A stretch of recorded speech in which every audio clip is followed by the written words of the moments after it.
إن الحمد لله نحمده ونستعينه ونستغفره ونعوذ بالله من شرور أنفسنا ومن سيئات أعمالنا من يهده الله فلا مضل له ومن يضلله فلا هادي له وأشهد أن لا إله إلا الله وحده لا شريك له وأشهد أن محمدا عبده ورسوله.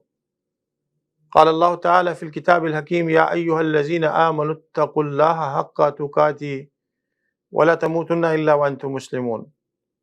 يا أيها الذين آمنوا اتقوا الله وقولوا قولا سديدا يصلح لكم أعمالكم ويغفر لكم ذنوبكم ومن يطع الله ورسوله فقد فاز فوزا عظيما.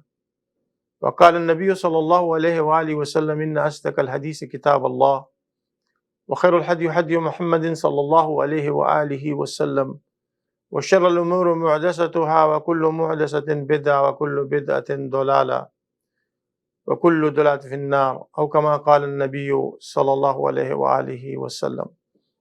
رب اشرح لي صدري ويسر لي أمري واحلل عقدة من لساني يفقهوا قولي. إن الله وملائكته يصلون على النبي يا أيها الذين آمنوا صلوا عليه وسلموا تسليما. اللهم صل على محمد وعلى آل محمد وبارك وسلم. Assalamu alaikum wa rahmatullahi wa barakatuh.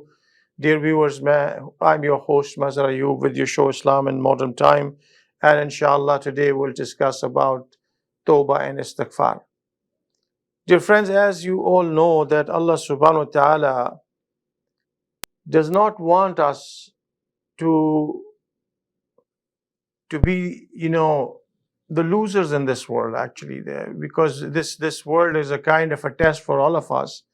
And once we pass through this passage of life in this world, there are always so much of challenges and desires and temptations that there is always a great chance that we deviate from the right path.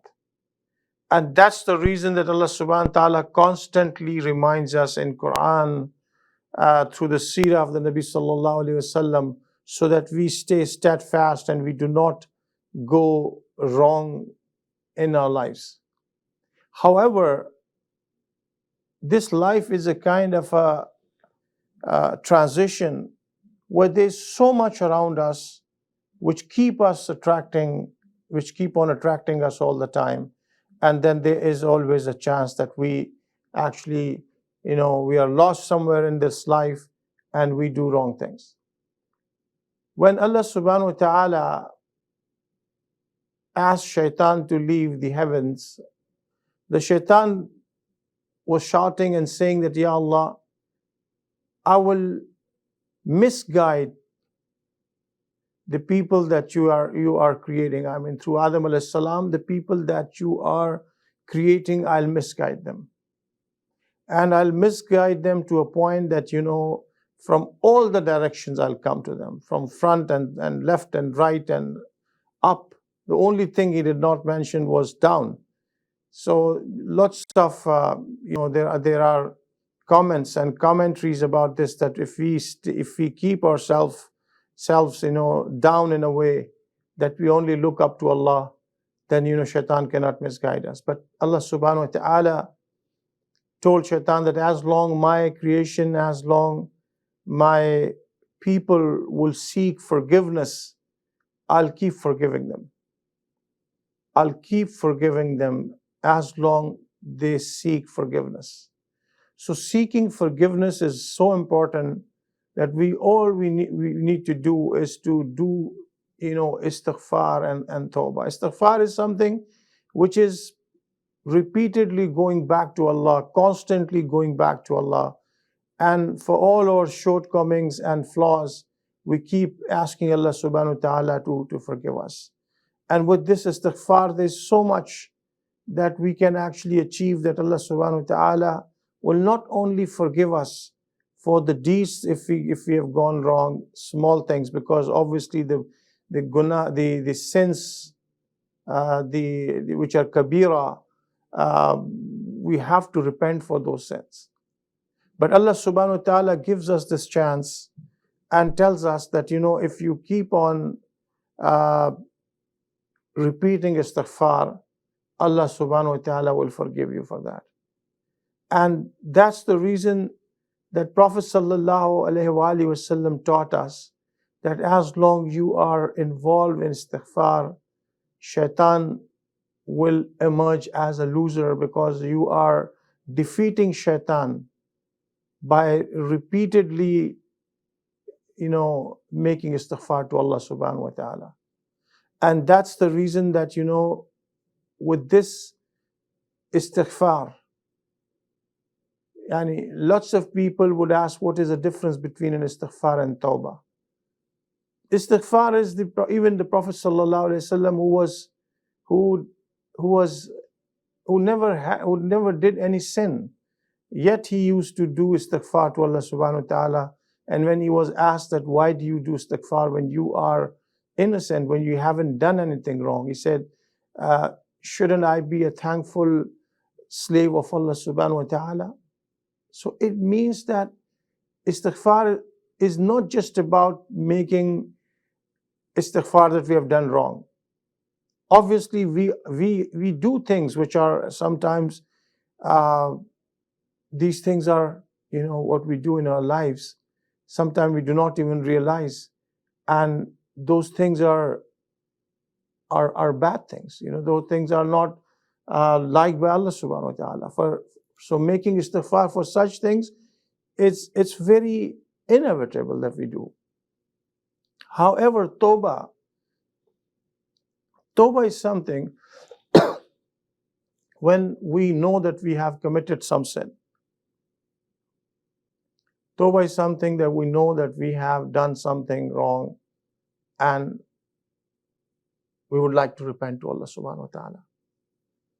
But making the habit of istighfar, that we are actually, as a practice, we do istighfar.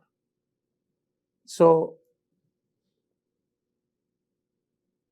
istighfar actually brings humbleness in ourselves.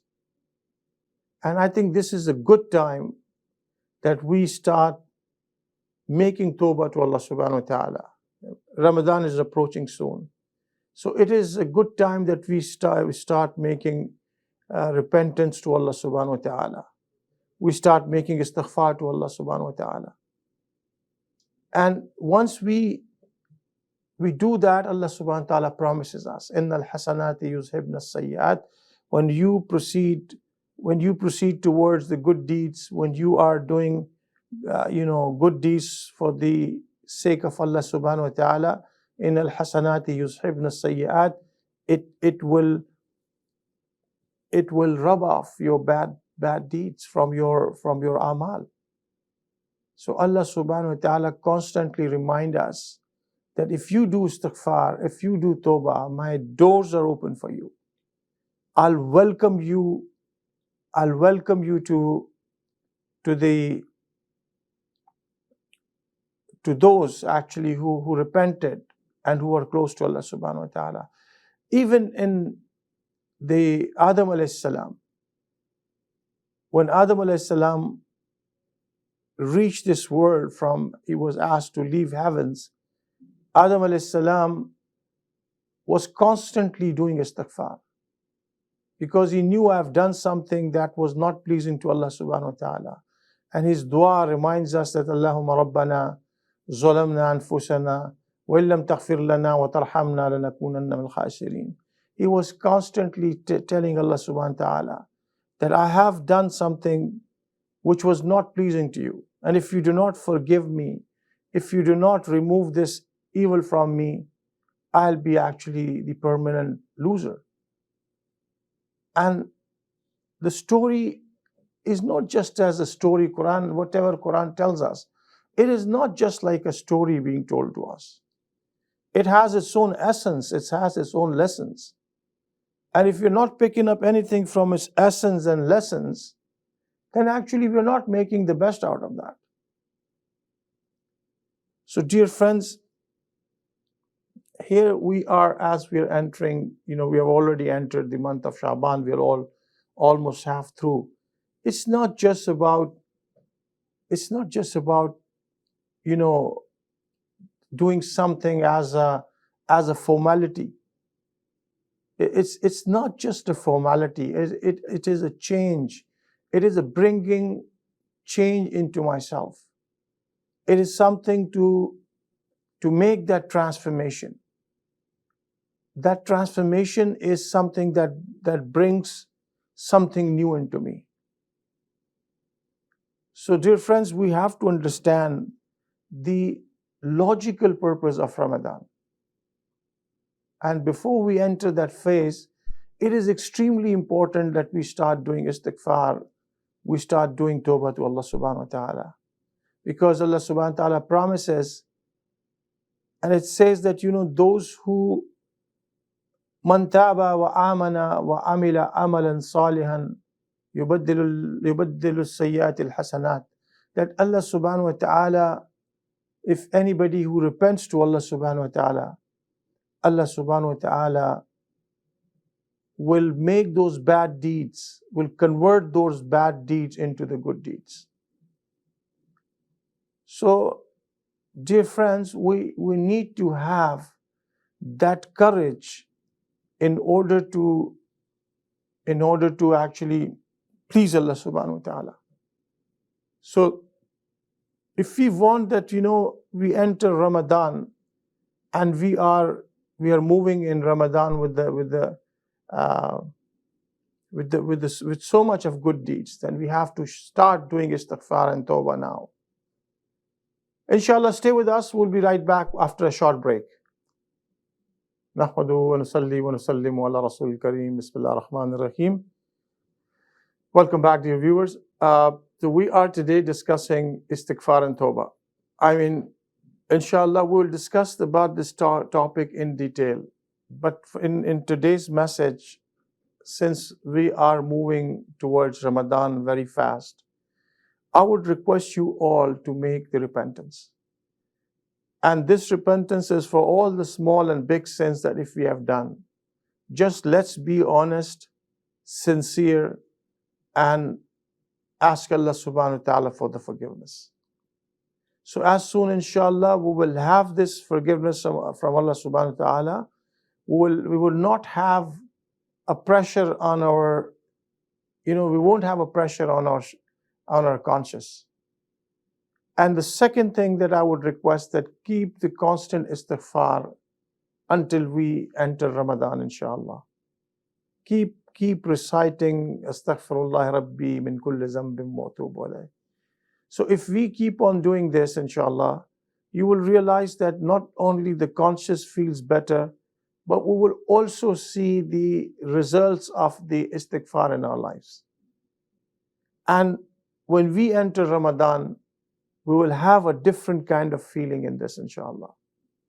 When I say Istighfar and Tauba, I also recommend that, if you think that if we had some kind of a, grudge with somebody, if we had some kind of resentment with someone, please go, and even if you have not done anything wrong, ask for the forgiveness from those people. And if you are hurt in some way, or one way or the other, forgive those people that you are actually thinking that, they hurt you at some point in life. So if I can convey my message in a very brief way, in a very small way, bring istighfar to your life until we enter Ramadan, inshallah, and then keep reciting during Ramadan and even after that. Repent before Ramadan, inshallah, to Allah subhanahu wa ta'ala for the things which are between you and Allah. And if there's something between you and the other people, forgive those people for the sake of Allah. If you are hurt at any point of time, you forgive those people. And if you feel that you hurt someone, then you better go and ask for the forgiveness. If you feel that you have done something wrong to somebody else, then it is the best time that you and I go back to those people and ask for the repentance. May Allah subhanahu wa ta'ala forgive us for all our shortcomings and flaws, and give us the strength to forgive those who have done something wrong to us. And if we have done something wrong to other people, may Allah give us the strength that so we can go back and ask for the forgiveness. Inshallah, until our next show on Friday, I leave you all under the protection of Allah subhanahu wa ta'ala. Sallallahu ta'ala ala khayri khalqihi Muhammadin wa alihi wa sahbihi ajma'in. Bi rahmatika arhamar rahimin. Assalamu alaikum wa rahmatullahi wa barakatuh.